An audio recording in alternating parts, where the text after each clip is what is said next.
بسم اللہ الرحمن الرحیم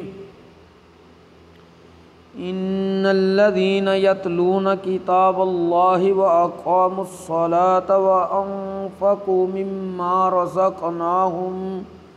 سرا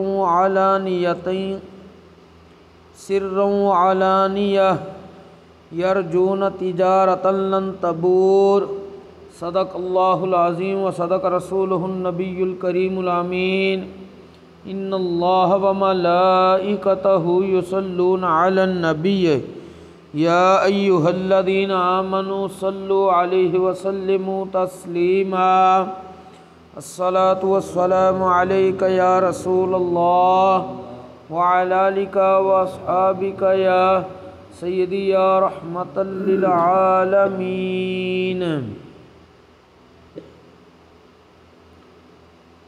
بعد از حمد و صلات خطبہ دے اندر قرآن مجید فرقان حمید دی ایک آیہ مبارکہ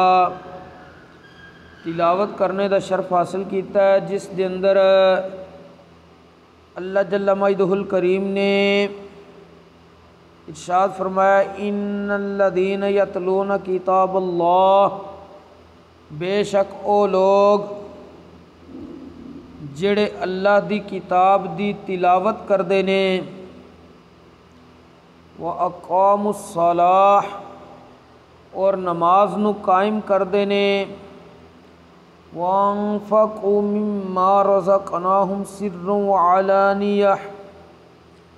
اور جو کچھ اسی انہاں نو عطا کیتا ہے اس وچوں خرچ کردے نے، کدی تے پوشیدہ اور کدی سرعام۔ کیڑی امید تے خرچ کردے نے، کیڑی امید تے قرآن پاک دی تلاوت کردے نے، کیڑی امید تے نماز قائم کردے نے، یرجون تجارتا لن تبور، او ایسی تجارت دی امید رکھ دے نے جس دے اندر کدی بھی گھاٹے دا سودا نہیں ہے۔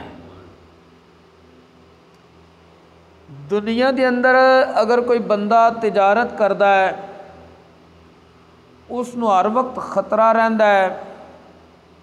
کہ میری تجارت دے اندر نقصان اور گھاٹا نہ ہو جاوے، لیکن جڑا بندہ خلوص نیت دے نال اے تین کام کرے، قرآن پاک دی تلاوت، نماز پابندی دے نال قائم کرے،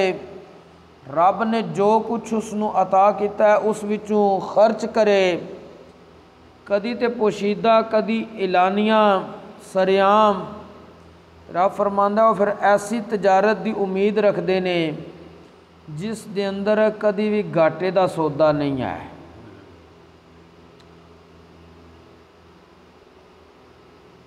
حضرت سیدنا عبداللہ ابن عمر رضی اللہ تعالی عنہما آپ کو حدیث پاک روایت کیتی گئی ہے، آپ ارشاد فرماندے نے کہ نبی کریم صلی اللہ علیہ وآلہ وسلم نے ارشاد فرمایا ہے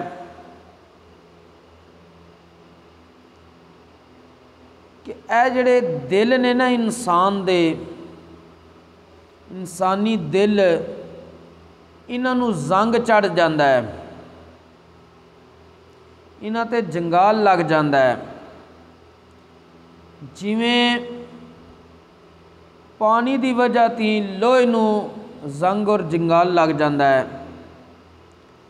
صحابہ کرام علیہم رضوان نے عرض کی تھی یا رسول اللہ صلی اللہ علیہ وسلم وما جلاؤہا، اے دلاں دا زنگ کیویں صاف ہوے گا؟ نبی کریم صلی اللہ علیہ وآلہ وسلم نے ارشاد فرمایا ہے کثرۃ ذکر الموت و تلاوت القرآن، پہلا کام ہے کہ بندہ موت نو کثرت دے نال یاد کرے، دوسرا کام ہے بندہ قرآن پاک دی تلاوت کرے۔ مفسرین فرماندے نے نصیحت دو قسماں دی بندے نو لبدی ہے، کدی تے کوئی چیز پڑھ کے لبھی ہے تے کدی خاموشی دے نال لبھی ہے۔ بندے پڑھی نہیں لیکن کسی ہوری نال کوئی واقعہ پیش آیا بندے نے اتھوں نصیحت حاصل کر لئی ہے۔ مفسرین فرماندے نے جڑی موت ہے نا اس نو کثرت دے نال یاد کرنا اے بندے واسطے خاموش نصیحت ہے کہ بندے نو فکر ہوئے میں مرنا ہے تے مرنے تو بعد رب تبارک و تعالیٰ دی بارگاہ وچ میں حساب دینا ہے۔ بندہ ڈر محسوس کرے گا اور جس وقت ڈر محسوس کرے او دے کولوں جڑیاں غفلتاں کمیاں کوتاہیاں حقوق اللہ وچ اور حقوق العباد دے اندر ہوئیاں نے او بندہ دور کر لے گا اس دنیا تے انہاں دے معاملات کی جڑی غفلت ہوئی ہوئے گی وہ توبہ دی طرف آ جائے گا۔ اور دوسرا قرآن پاک نو پڑھنا، کیونکہ جوں بندہ قرآن نو پڑھدا جائے گا ایک حرف دے بدلے جے اللہ تبارک و تعالیٰ دے پیارے محبوب علیہ الصلاۃ والسلام نے فرمایا ہے 10 نیکیاں رب عطا کرے گا۔ تے جوں بندے نو نیکیاں ملدیاں جاندیاں او دا دل صاف ہو کے روشن ہوندا جائے گا۔ تے اج ضرورت اسے امر دیے کہ بندہ قرآن پاک دی تلاوت ذوق شوق دے نال کرے۔ حضرت سیدنا امام اوزائی رحمۃ اللہ تعالی علیہ آپ فرماندے سی کہ صحابہ کرام علیہم الرضوان اور تابعین بزرگاں دے درمیان 5 چیزاں مشترک سن۔ سب نالوں پہلی اجتماعیت کہ وہ اکٹھیاں رہندے سی کہ دوجے نال نفرتاں نہیں کردے سی۔ دوسری چیز انفاق فی سبیل اللہ کہ اللہ دی راہ وچ خرچ کرنا۔ تیسری چیز قرآن پاک دی تلاوت کرنا۔ چوتھی چیز تعمیر مساجد یعنی مسجداں نو آباد کرنا۔ اور 5ویں چیز جہاد فی سبیل اللہ۔ یہ 5 چیزاں صحابہ کرام دے اندر بھی ہر وقت موجود رہندیاں سن اور تابعین فرماندے نے کہ ساڈے اندر بھی موجود رہندیاں سن، جس دی برکت دے نال اسی اپنے دور دے اندر کافراں تے غالب ہے۔ اج مسلمان اجتماعیت نو کھو چکیا وے، مسلمان قرآن پاک دی تلاوت تقریباً غفلت کردا ہے۔ جہاد فی سبیل اللہ دا جذبہ مسلمان دے اندر نہیں رہا۔ مسجداں اس طرح آباد نہیں کیتیاں جا رہیاں جس طرح آباد کرن دا حق ہے۔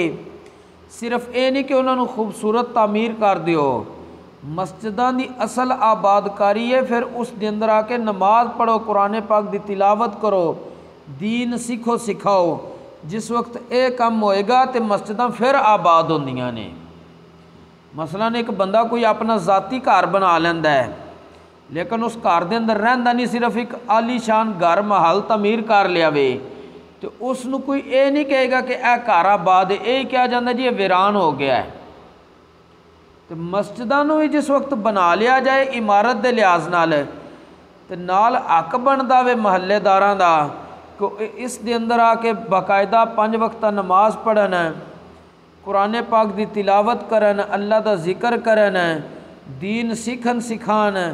جس وقت ایسا معاملہ ہوئے گا تو پھر مسجداں آباد ہون گیاں۔ اج اسی قرآن پاک دی تلاوت بڑی غفلت دے نال کرنے ہاں۔ صحابہ کرام علیہم الرضوان دی سیرت وچ ایک واقعہ پیش کرنا وا، غزوہ ذات الرقاع۔ یہ او غزوہ سی کہ صحابہ کرام حضرت ابو موسیٰ اشعری فرماندے نے اسی جس وقت چل کے جا رہے سی تو ساڈے پیراں دیاں اڈیاں وغیرہ انج پھٹ گئیاں سن جویں بندے دے زخم ہو جاندے نے۔ اسی پھر کپڑے لپیٹے سن، کپڑیاں دے ٹکڑے، تاکہ سانو زخماں دی تکلیف گھٹ تو گھٹ محسوس ہوئے۔ اس واسطے اس نو کیا گیا غزوہ ذات الرقاع کہ اے چھیتڑیاں والا غزوہ ہے جس دے اندر صحابہ کرام نے اپنے پیراں تے کپڑے بننے سن تاکہ ساڈے جڑے زخم چل چل کے ہو گئے نے انہاں دا درد کم محسوس ہوئے۔ اس غزوہ دے اندر نبی کریم علیہ الصلاۃ والسلام نے 2 صحابہ کرام دی ڈیوٹی لگائی سی۔ ایک سن حضرت سیدنا عباد بن بشر اور ایک سن حضرت سیدنا عمار بن یاسر رضی اللہ تعالیٰ عنہما۔ ڈیوٹی انہاں دی کی سی کہ بقایا صحابہ کرام رات نو آرام کرن لگے نے تسی پہرا دو جاگ کے، تاکہ اگر دشمن حملہ ہون لگے تو ساریاں نو جگا دیتا جائے۔ حضرت عباد بن بشر اور حضرت عمار بن یاسر نے آپس وچ طے کیتا ساڈے چ ایک بندہ جاگدا رہے دا پہلی رات تے دوجا ستا رہے دا، دوجا پھر پہلی رات سو جائے دوجا پھر سو جائے گا اور جڑا پہلا وے او اٹھ کے پہرا دے گا پچھلی راتی۔ حضرت عباد بن بشر نے حضرت عمار بن یاسر نو کہا تسی پہلی راتی آرام کرو۔ حضرت عباد بن بشر نے نفل نیت کر کے شروع کر لے، اس دے اندر قرآن پڑھنا شروع کر لیا، حتیٰ کہ دشمن نے آپ نو تیر مارنے شروع کر دیتے۔ پہلی دفعہ تیر ماریا آپ نے قرآن پڑھنا نہ چھڈیا، دوجی دفعہ ماریا نہ چھڈیا، جے تیسری دفعہ ماریا آپ نے جلدی جلدی نفلاں نو پورا کر کے تے حضرت عمار بن یاسر نو جگایا کہ دشمن لگدا حملہ ہون لگا ہے کہ میرے تیر آئے نے 2-3 میری طرف۔ حضرت عمار بن یاسر نے کہا کہ اے عباد بن بشر جس ویلے تانوں پہلا تیر لگا تو سمجھ اس ویلے کیوں نہیں جگایا؟ انہاں جواب عرض کیتی اگر نبی کریم علیہ الصلوۃ والسلام نے ساری ڈیوٹی نہ لگائی ہوندی پہرے داری دی اج میں جس طرح قرآن پاک پڑھن لگا سلسلہ شروع کر لیا سی نفلاں دے اندر، یا میری جان چلی جانی سی تے یا جڑی میں وڈی صورت شروع کر لی سی وہ میری پوری ہونی سی تے میں نفلاں نو مکمل کرنا سی، لیکن دشمن نے جس ویلے مسلسل تیر مارے نے تے میری پہرے داری دی ذمہ داری سی، اس واسطے میں جلدی جلدی قرآن دا تھوڑا جہا حصہ پڑھ کے تے 2 نفلاں نو پورا کیتا وے۔ دسن دا مقصد ہے کہ او جنگ دی حالت وچ بھی قرآن شوق دے نال پڑھتے رہے نے، لیکن اسی لوگ بالکل امن سکون دے اندر ہو کے بھی قرآن پاک نو شوق دے نال نہیں پڑھتے، جبکہ حضرت سیدنا ابو ہریرہ رضی اللہ تعالی عنہ فرماندے نے کہ رسول اللہ صلی اللہ علیہ وآلہ وسلم نے ارشاد فرمایا ہے من قرأ 10 آیات فی لیلۃ لم یکتب من الغافلین، جڑا بندہ روزانہ رات نو 10 آیتاں قرآن پاک دی تلاوت کر کے سمجھ کے عمل کرے، وہ بندہ اللہ دے غافل بندیاں وچوں نہیں لکھیا جاندا بلکہ ذاکر بندیاں چوں لکھیا جاندا جنہاں رب نو یاد کیتا ہوئے۔ حضرت عبداللہ ابن عباس رضی اللہ تعالیٰ عنہما نے اپنے زمانے جسے لوکاں دی سستی ویکھی خاص کر تاجراں دی تے آپ نے فرمایا اے تاجرو اے مسلمانوں تواڈے کول اتنا ٹائم ہی نہیں کہ تسی 10 آیتاں دی بجائے کم از کم قرآن کھول کے 3 آیتاں ہی پڑھ لو، قرآن تے کھولیا کرو نا۔ اج کی ہے مسلمان قرآن نو نہیں شوق دے نال کھول کے پڑھدا، جبکہ جڑیاں قوماں اللہ دیاں نازل کردہ کتاباں دے اوپر جو احکام اس دے اندر آئے نے انہاں دے مطابق زندگی گزاردے رہے نے، اللہ کریم نے انہاں نو بہت زیادہ نوازیا وے، اور جنہاں نے اس چیز نو مد نظر نہیں رکھیا اللہ کریم نے انہاں نو ذلیل و رسوا کیتا وے۔ حضرت سیدنا عمر بن خطاب رضی اللہ تعالی عنہما آپ ارشاد فرماندے ہوندے سی کہ رسول اللہ صلی اللہ علیہ وآلہ وسلم نے ارشاد فرمایا ان اللہ یرفع بہذا الکتاب اقوام ویضع بہ آخرین، بے شک اللہ کریم اس کتاب دے ذریعے کچھ قوماں نو عروج عطا کردا ہے اور کچھ قوماں نو زوال دیندا وے۔ عروج انہاں نو لبدا ہے جڑے قرآن پڑھ کے سمجھ کے اس تے عمل کرن گے، اور جنہاں نے قرآن تے عمل نہیں کیتا بلکہ اس دے احکام نو پس پشت ڈال دیتا ہے، اللہ کریم انہاں نو ذلیل و رسوا کرے گا۔ ایک اور حدیث پاک نبی کریم علیہ الصلوۃ والسلام نے ارشاد فرمایا اے انسان القرآن حجت لک او علیک، اے قرآن یا تے تیرے حق وچ گواہی دے گا یا تیری مخالفت وچ گواہی دے گا۔ محدثین فرماندے نے جنہاں دے حق وچ گواہی دینی سو او لوگ نے جنہاں قرآن تے عمل کیتا ہے، جنہاں دی مخالفت وچ گواہی دینی سو او لوگ نے جنہاں قرآن تے عمل نہیں کیتا بلکہ اس دے احکام نو پسے پشت ڈال دیتا ہے۔ اللہ کریم سانو ذوق شوق دے نال قرآن دی تلاوت دی توفیق نصیب فرمائے، پھر سمجھن دی غور و فکر کرن دی اور اس دے مطابق عمل کرنے دی توفیق نصیب فرمائے۔ تاکہ ساڈے دلاں نوں جڑا زنگ اور جنگال لگ چکیا ہے وہ اللہ کریم اس قرآن دی تلاوت اور عمل دی برکت دے نال دور فرما دے، اور جڑیاں برکتاں اور رحمتاں ساڈے تو دور نے اللہ کریم وہ پھر برکتاں اور رحمتاں سانوں دوبارہ عطا کرے۔ اللہ کریم دین اسلام دا فہم نصیب فرمائے اور اس دے مطابق عمل دی توفیق نصیب فرمائے۔ وما توفیقی الا باللہ۔